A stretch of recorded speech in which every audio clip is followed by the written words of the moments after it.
इमाम अहमद इब्न हम्बल रहमतुल्लाह अलैह के पास एक बूढ़ी औरत आती है और कहती है, इमाम मोहतरम, कहा जी एक मसला पूछने आई हूँ, मेरी माँ बहनें सुने। उस जमाने की औरतें, और वो भी बूढ़ी औरतों में कितना तकवा हुआ करता था। कहा इमाम साहब, मैं चरखा चलाती हूँ। चरखा तो जानते हैं ना, मैं चरखा चलाती हूँ। दूसरे लोग अपना सूत दे जाते हैं धागा, मैं उसको बना के फिराती हूँ और उनसे मजदूरी लेती हूँ। कभी दिन में और कभी ओवर टाइम करती हूँ तो रात में भी चलाती हूँ। मैं चिराग जलाकर मैं चरखा चलाती हूँ। जब मेरे पास तेल होता है तो मैं चिराग अपना जलाती हूँ और सूत फिराती हूँ। इमाम साहब, उसकी मजदूरी में लेती। कहा इसमें बुराई क्या है? कहा मैं ये नहीं पूछने आई हूं कि बुराई क्या है, मैं ये पूछने आई हूं कि कभी कभी मेरे पास चिराग जलाने के लिए तेल नहीं होता।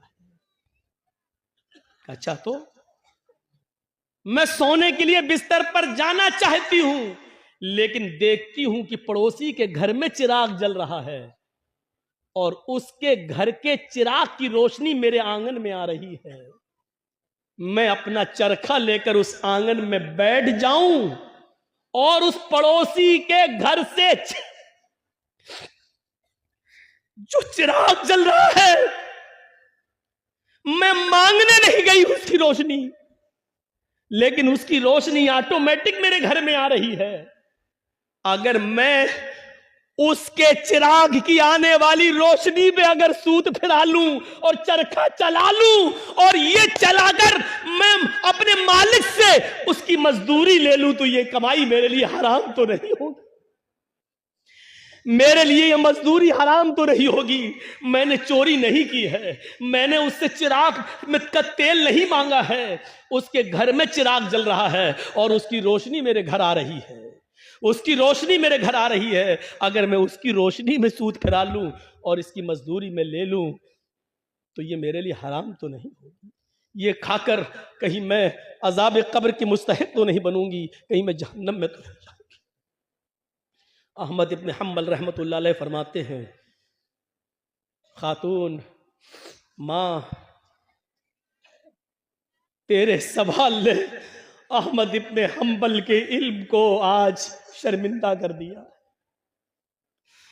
काबे के रब की कसम, तेरे इस मसले का जवाब अहमद इब्न हम्बल के पास नहीं है।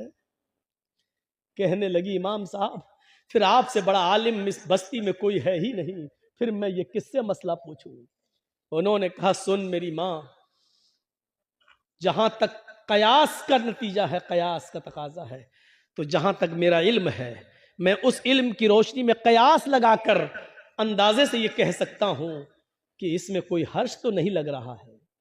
क्यों? क्योंकि तू मांगने नहीं जा रही है, वो अचानक आ रही है। तेरे घर में भी दीवार नहीं है और उसके घर में भी कोई दीवार नहीं है, और उसके चिराग की रोशनी आ रही है तेरे घर, तो इसमें तेरा क्या कसूर है?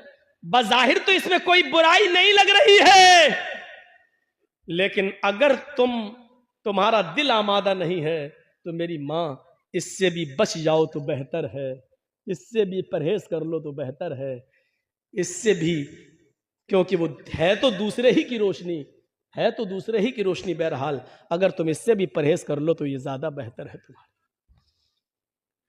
जब वो औरत वहां से जाने लगी बुढ़िया, तो इमाम अहमद इब्न हम्बल ने लोगों से पता लगवाया कि ये किसकी बेटी है, इसके बाप का क्या नाम था।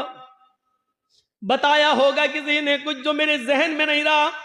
अहमद इब्न हम्बल फरमाते हैं कि आज के जमाने में ऐसी बूढ़ी औरतें मौजूद हैं, जरूर इसका बाप कोई आलिम कुरान होगा, आलिम हदीस होगा, क्योंकि ऐसी तरबियत अपनी औलाद के अंदर कोई बड़ा आलिम ही पैदा कर सकता है। बुढ़ापे की इस दहलीज पर पहुंचकर भी इस औरत की हालत यह है, इस बुढ़िया की हालत यह है कि पड़ोस से आने वाली रोशनी में भी, उस चिराग की रोशनी में भी चरखा चलाने के बारे में सोच रही है कि ये चरखा चलाएंगे तो ये कमाई मेरे लिए हलाल होगी या हराम।